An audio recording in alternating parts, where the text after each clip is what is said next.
भाजपच्या राज्यात न्याय मागणाऱ्यांना बंदुकीच्या गोळ्या मिळतात हे आता पक्क झालंय। भाजपचं सरकार स्वतःला हिंदुत्ववादी सरकार असल्याचं म्हणून घेतंय।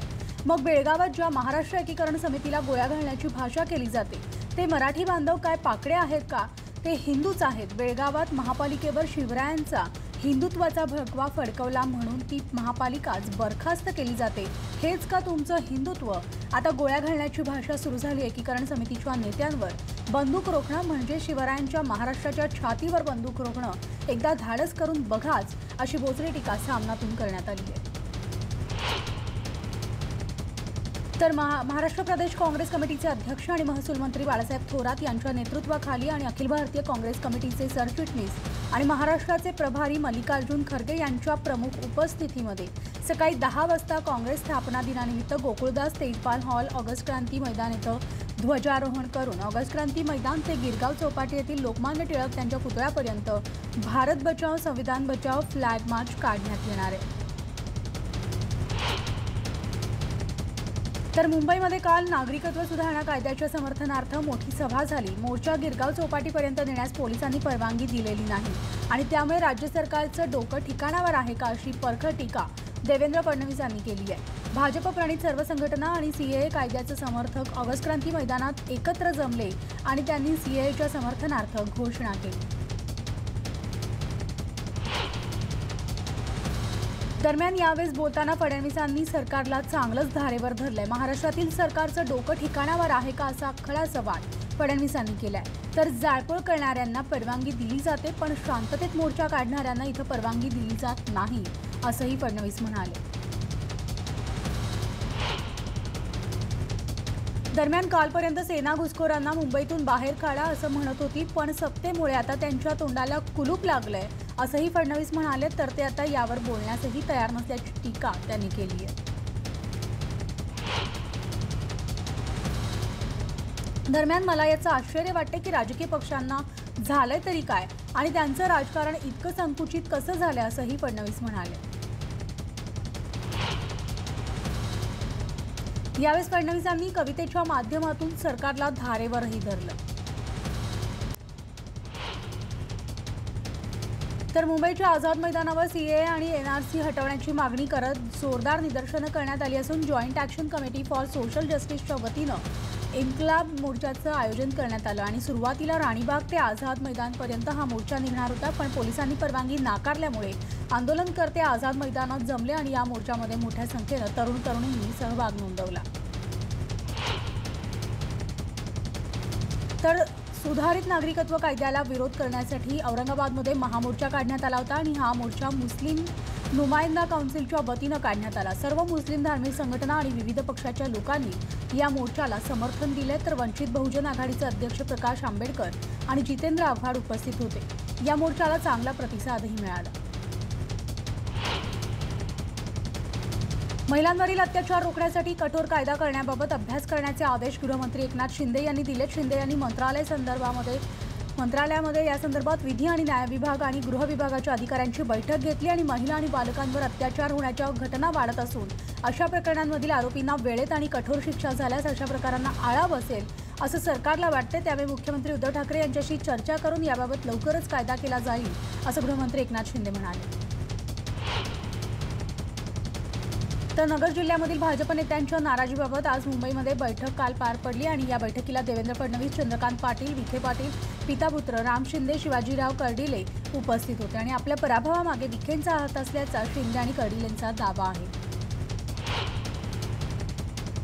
तर कालची बैठक सकारात्मक झाली असल्याची माहिती राधाकृष्ण विखे पाटील यांनी बैठकीनंतर दिली। प्रत्येक पक्षात थोडीफार नाराजी असतेच आणि त्यामुळे चर्चेतून नक्की मार्ग निघेल, असंही विखे पाटील म्हणाले। दरम्यान तक्रारीच्या सुरांवर बोलण्यास राधाकृष्ण विखे यांनी नकार दिलाय। तर खासदार डॉक्टर सुजय विखे पाटील यांनी देखील या बैठकीला उपस्थिती लावली होती। यावेळेस पक्षश्रेष्ठी या प्रकरणी निर्णय घेतील असं त्यांनी म्हटलं। दरम्यान काँग्रेस सदस्य असलेल्या आईनबद्दल प्रश्न विचारलेला असता सुजय विखे पाटलांनी त्यावर योग्य तो निर्णय घेण्यात येईल अशी प्रतिक्रिया दिली आहे। दरम्यान आम्ही बैठकीमध्ये आमचे मुद्दे मांडले आहेत, पक्षश्रेष्ठी यावर निर्णय घेतील अशी प्रतिक्रिया राम शिंदे यांनी दिली असून आगामी जिल्हा परिषद निवडणुकीमध्ये महाविकास आघाडीला रोखण्यासाठी आम्ही पूर्ण प्रयत्न करणार आहोत आणि त्यासाठी आमच्यावर जबाबदारी देखील सोपवण्यात आल्याची माहिती राम शिंदे यांनी दिली आहे। तर रायगड किल्ल्याकडे येणारा महाड ते रायगड राष्ट्रीय महामार्ग हा टक्केवारीमध्ये अडकल्याचा गंभीर आरोप रायगड प्राधिकरणाचे अध्यक्ष संभाजीराजे छत्रपती यांनी केलाय। दरम्यान MB पाटील कन्स्ट्रक्शन कंपनीला ब्लॅकलिस्टमध्ये टाकण्याची मागणी सुद्धा यावेळी करण्यात आली असून ते पत्रकारांशी बोलत होते। तर आदित्य ठाकरेंनी भाजप नेते आणि अमृता फडणवीसांवर सणसणीत टोले लगावले। जे सत्तेतून बाहेर पडले त्यांच्या मनात दुःख आहे, पण त्यांना बर्नॉल द्या असं मी म्हणणार नाही असंही ते म्हणाले। तसेच अमृता फडणवीसांवर देखील त्यांनी टीका केली आहे। अमृतांच्या मनात ईर्ष्येची भावना आहे अशी बोचरी टीका देखील आदित्य ठाकरे यांनी केली आहे। तर अर्थ नसलेली वक्तव्य करून प्रकाशझोतात राहण्याचा प्रयत्न अमृता फडणवीसांकडून केला जात असल्याची टीका राष्ट्रवादीच्या महिला प्रदेशाध्यक्ष रुपाली चाकणकर यांनी केलेली आहे। त्या पुण्यामध्ये बोलत होत्या। पक्षाच्या पडत्या काळात विजयसिंह मोहिते पाटील कुठे दिसले नाहीत, परंतु आता त्यांची आणखी वक्तव्य ऐकायला मिळतील असंही म्हणत चाकणकर यांनी विजयसिंह मोहिते पाटील यांच्या वक्तव्यावर भाष्य केले। मुंबईतील भाजप कार्यालयातील पुन्हा आणूया आपले सरकार या घोषणेची फलक झाकण्यात आलेले असून दरम्यान आता पुन्हा आणूया भाजप अशी घोषणा दिसतीये।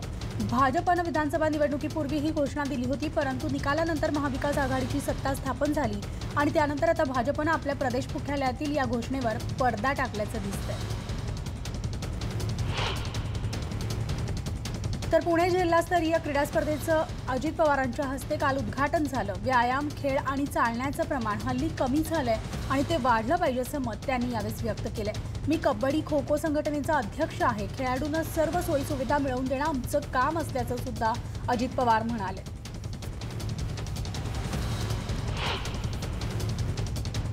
तर हाची सत्ता गेल्यामुळे त्यांचं दुःख मी समजू शकतो। जित्याची खोड मेल्याशिवाय जात नाही, कावळ्यांच्या शापानं गाय मरत नाही अशी टीका अजित पवार यांनी भाजप प्रदेशाध्यक्ष चंद्रकांत पाटील यांच्यावर केली आहे। 30 तारखेला मंत्रिमंडळ विस्तार होणार आहे। नवीन सहकाऱ्यांचा त्यामध्ये समावेश होईल अशी माहिती राष्ट्रवादी काँग्रेसचे नेते अजित पवार यांनी दिली आहे। तर 30,000 ऊसतोड महिला कामगारांनी गर्भाशय काढून आपलं मातृत्व संपवलं आणि या प्रकारे शासनानं योग्य ती भूमिका घ्यावी अशी मागणी सार्वजनिक बांधकाम मंत्री डॉक्टर नितीन राऊत यांनी केली आहे। या संदर्भात मुख्यमंत्र्यांना पत्र लिहिलेलं असून अमरावतीमध्ये आयोजित एका कार्यक्रमामध्ये नितीन राऊत बोलत होते। तर नागरिकत्व सुधारणा कायद्याच्या समर्थनार्थ जिल्हाधिकाऱ्यांना दिलेलं माझं स्वाक्षरीचं पत्र हे बनावट असल्याची तक्रार शिवसेना खासदार हेमंत पाटील यांनी केली आहे। शिवसेना खासदार हेमंत पाटील यांनी या प्रकरणी हिंगोली शहर पोलीस ठाण्यात तक्रार दिलेली असून मी कोणतंही पत्र दिलं नसल्याचं पाटील यांनी म्हटलंय। तर भाषावार प्रांत रचनेवेळी कर्नाटकात अडकलेल्या सीमा भागातील मराठी भाषिक आणि हा लढा तेवत ठेवणाऱ्या महाराष्ट्र एकीकरण समिती नेत्यांना महाराष्ट्र कर्नाटक सीमेवर गोळ्या घाला असं वादग्रस्त विधान कर्नाटक नवनिर्माण सेनेचे स्वयंघोषित अध्यक्ष भीमाशंकर पाटील यांनी केलंय आणि या वक्तव्याचा सर्व स्तरावरून आता निषेध नोंदवला जातो। दरम्यान महाराष्ट्र एकीकरण समितीमधील एकाही कार्यकर्त्याच्या केसाला धक्का लागला तर गाठ शिवसेनेशी आहे अशा शब्दात शिवसेना खासदार धैर्यशील मानेंनी संतापजनक वक्तव्य करणाऱ्या भीमाशंकर पाटलांना सणसणीत उत्तर दिलंय। दरम्यान आम्ही निधड्या छातीने गोळ्या झेलण्यासही तयार असल्याचं धैर्यशील माने यांनी यावेळी म्हटलंय। तर या प्रश्नाचा निकाल सुप्रीम कोर्टात आहे, परंतु नेत्यांच्या अशा धमक्यांना सीमाप्रश्नी लढणारे नेते काडीचीही भीक घालणार नाहीत अशा शब्दात ज्येष्ठ नेते ND पाटील यांनी प्रत्युत्तर दिलंय। तर दिवसेंदिवस गेवराई शहरात चोरीच्या घटना वाढतात आणि एका रात्रीत 10 ठिकाणी घरफोड्या होण्याचे प्रकार घडतात। त्यामुळे आता आम्हाला पोलीसच नकोय आणि पोलीस ठाणंही नकोय। आता आम्ही आमचं संरक्षण स्वतः करतोय, फक्त आम्हाला बंदुकांच्या परवानगीसाठी ना हरकत द्या अशी मागणी भाजपचे आमदार लक्ष्मण पवार यांनी केली आहे। तर बाळासाहेब थोरात यांना आता मेघदूतऐवजी रॉयल स्टोन बंगला देण्यात आला आणि याआधी रॉयल स्टोन बंगला एकनाथ शिंदेंना दिलेला होता। मेघदूत बंगल्यावरून थोरात नाराज होते आणि त्यानंतर अखेर रॉयल स्टोन हा मोठा बंगला देत नाराजी कमी करण्याचा प्रयत्न सेनेकडून करण्यात आलाय। एकनाथ शिंदेंना आता नंदनवन आणि अग्रदूत बंगला देण्यात आलेला आहे, तर प्रवीण दरेकर यांना A9 हा बंगला देण्यात आलाय। नंदुरबार नगर परिषदेच्या उपनगराध्यक्षपदी काल भारती राजपूत यांची निवड झालेली असून स्वीकृत नगरसेवकपदी रेहतमल उल्ला हबीबउल्ला इनामदार, मनोज चव्हाण, मिलिंद बडगुजर आणि कमल ठाकूर यांची निवड झालेली आहे। विशेष म्हणजे या निवडीवेळेस विरोधी पक्षाच्या नगरसेवकांनी बहिष्कार टाकला होता। तर वाशिममध्ये आता कडाक्याची थंडी पडण्यास सुरुवात झाली आहे। आज पहाटे या ठिकाणी सरासरी 11 अंश इतकी तापमानाची नोंद झालेली असून दरम्यान ही यंदाच्या वर्षातली निचांकी तापमानाची नोंद आहे आणि गेल्या 3 दिवसांपासून जिल्ह्यात वातावरण चांगलंच हिरवगार झालेलं आहे। नाताळ आणि नववर्षाच्या स्वागतासाठी गुलाबी थंडीसाठी जगप्रसिद्ध असलेलं पर्यटन स्थळ महाबळेश्वर सज्ज झालेलं असून निसर्गरम्य पर्यटन स्थळी पर्यटकांची चांगलीच गर्दी होताना तिथं दिसतीये। गुलाबी थंडी, आल्हाददायक अशा धुंद वातावरण, इथे प्रमुख प्रेक्षणीय स्थळांचं नौका विहारासाठी प्रसिद्ध असलेल्या वेण्णा लेकवर जणू जत्रेचं स्वरूपच प्राप्त झालंय। तर वाशिम जिल्ह्यात काल सकाळपासून धुक्याची चादर पसरलेली होती आणि त्यामुळे दुपारी 12 वाजेपर्यंत वाशिम, मानोरा आणि रिसोड शहरासह बहुतांश भागात सूर्यदर्शन झालेलंच नाही। वातावरणात मोठा गारवा निर्माण झाला आणि गारव्यामुळे रात्रीच्या तापमानात कमालीची घट झाली आहे। तर नाताळच्या सुट्ट्या लागल्यामुळे नागरिक पर्यटनस्थळी गर्दी करतात आणि मुंबई, पुण्यापासून जवळ असलेल्या रायगडच्या किनाऱ्यांवर सध्या पर्यटकांनी गर्दी केली आहे। तसंच कोकणातील समुद्रकिनारे सुद्धा पर्यटकांनी फुलून गेलेले आहेत। रायगड जिल्ह्यातल्या अलिबाग, नागाव, काशी, मुरुड, दिवे आगार, मांडवा या किनाऱ्यांवर पर्यटकांची गर्दी पाहायला मिळते। माथेरानमध्ये येणाऱ्या पर्यटकांची सगळ्यात जास्त पसंती असलेली माथेरान मिनी ट्रेन पुन्हा एकदा आजपासून पर्यटकांच्या सेवेला हजर झाली आणि गेल्या 5 महिन्यांपासून बंद असलेली मिनी ट्रेन पुन्हा एकदा रुळावर धावू लागली आणि पहिल्याच दिवशी पर्यटकांचा या मिनी ट्रेनला भरभरून प्रतिसादही मिळाला। वाशिममध्ये सीए आणि एनआरसीच्या कायद्याच्या समर्थनार्थ जाहीर व्याख्यान आयोजित करण्यात आलं होतं आणि काल शहरातील विठ्ठलवाडी सभागृहात भाजपचे प्रदेश प्रवक्ता शिवराय कुलकर्णी यांच्या जाहीर व्याख्यानाचं आयोजन करण्यात आलेलं असून या व्याख्यानासाठी शेकडो नागरिकांनी उपस्थिती दर्शवली। अकोल्यातील डॉक्टर पंजाबराव देशमुख कृषी विद्यापीठाच्या ठाकरे सभागृहात गोंधळ झाल्याचं पाहायला मिळालंय। महाबीज कंपन्यांच्या सर्वसाधारण सभेत काही भागधारकांना प्रशासनाकडून वाटप झालेल्या बॅग न मिळाल्यामुळे त्यांनी सभेत येऊन प्रशासनाला जाब विचारला आणि त्यामुळे या सभेत मोठा गोंधळ उडाला। तर भुसावळमध्ये काल मध्य रेल्वेच्या महाव्यवस्थापनाकडून भुसावळ खंडवा दरम्यान पाहणी करण्यात आली। मध्य रेल्वेच्या महाव्यवस्थापक संजीव मित्तल यांनी ही पाहणी केली आणि सोबतच त्यांनी रावेरमध्ये rail colony, Raver station, new waiting hall, PC basement सिस्टमची पाहणी आणि त्यानंतर फिट बॉडी फिट माइंड प्रदर्शनास भेट दिली। तर ऑल इंडिया सायकल पोलो असोसिएशननं आणि गोंदिया जिल्हा सायकल पोलो असोसिएशनच्या संयुक्त विद्यमानं नॅशनल पोलो स्पर्धेचं आयोजन करण्यात आलं होतं।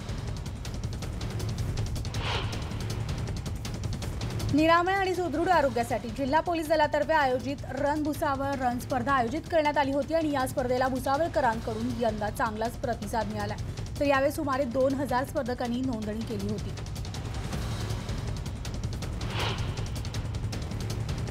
रेल्वेचे रूळ सिग्नल यंत्रणेच्या देखभाल डागडुजीसाठी मध्य रेल्वे मार्गावर उद्या मेगा ब्लॉक घेण्यात येणार आहेत। तर विक्रोळी स्थानकातील पादचारी पुलासाठी गर्डर उभारण्यासाठी आज मध्यरात्रीपासून उद्या पहाटेपर्यंत विद्याविहार ते मुलुंड स्थानकादरम्यान पॉवर ब्लॉक असेल। पश्चिम रेल्वेवर 2 वर्षांपासून चालविल्या जाणाऱ्या वातानुकूलित लोकलमधून प्रति फेरी केवळ 1,500 प्रवासीच प्रवास करतात आणि या गाडीच्या दिवसभरामध्ये 12 फेऱ्या होतात। मात्र प्रति फेरी सरासरी 1,500 प्रवासीच प्रवास करत असल्यामुळे प्रवासी आणि उत्पन्न या उद्दिष्टापासून वातानुकूलित लोकल सेवा दूरच असल्याचं स्पष्ट होत आहे। आणि आता बातमी म्हणजे ज्येष्ठ व्यंगचित्रकार विकास सबनीस यांचं निधन झालेलं आहे। वयाच्या 69व्या वर्षी त्यांनी अखेरचा श्वास घेतला। सबनीस यांच्या पार्थिवावर आज त्यांच्या निवासस्थानी अंत्यदर्शनासाठी ते ठेवण्यात येणार आहे आणि त्यानंतर अंत्यसंस्कार करण्यात। रब्बी हंगामातील महत्त्वाचं पीक असलेल्या ज्वारीवर अमेरिकन लष्करी अळीनं हल्ला केला। ज्वारीच्या कोठारावरच अमेरिकन लष्करी अळीनं हल्ला केल्यामुळे बळीराजाच्या चिंतेत भर पडली आहे। लष्करी अळीचा प्रादुर्भाव खूप वेगानं होत असून सोलापूर जिल्ह्यातील केवळ मका आणि ज्वारीवर त्याचा प्रादुर्भाव झाला आहे। तर लातूर तालुक्यामधील शेतकऱ्यांना सुद्धा हरभरा पिकावर पडलेल्या लष्करी अळीचा फटका बसला। लष्करी अळीच्या हल्ल्यामुळे रब्बीतल्या महत्त्वाच्या मानल्या जाणाऱ्या हरभरी पिकांवर परिणाम होणार असल्यामुळे शेतकरी वर्गात चिंतेचं वातावरण पसरलं आणि लातूर तालुक्यातील खुंटेपळ गावातल्या शेतकऱ्यांवर आता पुन्हा एकदा नव्यानं संकट आलंय। अकोल्यामधल्या गोटफोडे परिवारानं छतावर सेंद्रिय शेती फुलवली आहे। गोटफोडे यांच्या छतावर सध्या हरभरा, तूर, केळी, वांगी, पालक अशा विविध प्रकारची शेती करण्यात आली आणि ही संपूर्ण शेती सेंद्रिय पद्धतीनं केली गेली आहे। पाळे खुर्द गावामधील शेतात बिबट्याचे बछडे आढळून आलेत। कडू पाटील यांच्या ऊसाच्या शेतात बिबट्याचे 3 बछडे आढळून आलेत आणि या भागात गेल्या काही दिवसांपासून बिबट्या मादीचा वावर होता। मादी बिबट्या जवळच असू शकते अशी माहिती वन विभागाच्या अधिकाऱ्यांनी दिली आहे। लोहगाव आंतरराष्ट्रीय विमानतळ समोरील चौकामध्ये काल संध्याकाळी ऐन रहदारीच्या वेळेस घोण जातीचे 2 साप रस्त्यावर आले आणि हे लक्षात आल्यानंतर तिथून जाणाऱ्या वडगाव शहरीतील कार्यकर्ते अमोल खेडकर आणि त्यांच्या मित्रांनी प्रसंगावधान राखत दोन्ही बाजूंची वाहतूक तात्काळ रोखून धरली आणि त्यामुळे दोन्ही सापांना सुरक्षितपणे रस्ता ओलांडून जाता आले। ग्रंथाली वाचक दिनाच्या सोहळ्यामध्ये आरती कुलकर्णी यांच्या समुद्राचं गाव या काव्यसंग्रहाचं दिमाखात प्रकाशन झालं। अभिनेते संजय मोने यांच्या हस्ते हा काव्यसंग्रह प्रकाशित करण्यात आलाय। तर नवी दिल्लीमध्ये आज कडाक्याची थंडी पडली असून दिल्लीमध्ये सकाळी 2.4 अंश तापमानाची नोंद झालेली आहे आणि त्यामुळे दिल्लीत धुक्याची चादर पसरली आहे। 6व्या जागतिक विजेती MC मेरी कोम आणि त्याचबरोबर माजी कनिष्ठ विश्वविजेती निखत झरीन यांच्यातील बहुचर्चित बॉक्सिंग लढत आज होणार आहे। तर भारतीय संघाचे माजी कर्णधार आणि 1983चा वर्ल्ड कप जिंकणाऱ्या भारतीय संघाचे सदस्य कृष्णमाचारी श्रीकांत आणि भारतीय महिला क्रिकेट संघाचे माजी कर्णधार अंजुम चोप्रा यांना BCCI कडून देण्यात येणारा यंदाचा CK नायडू जीवनगौरव पुरस्कार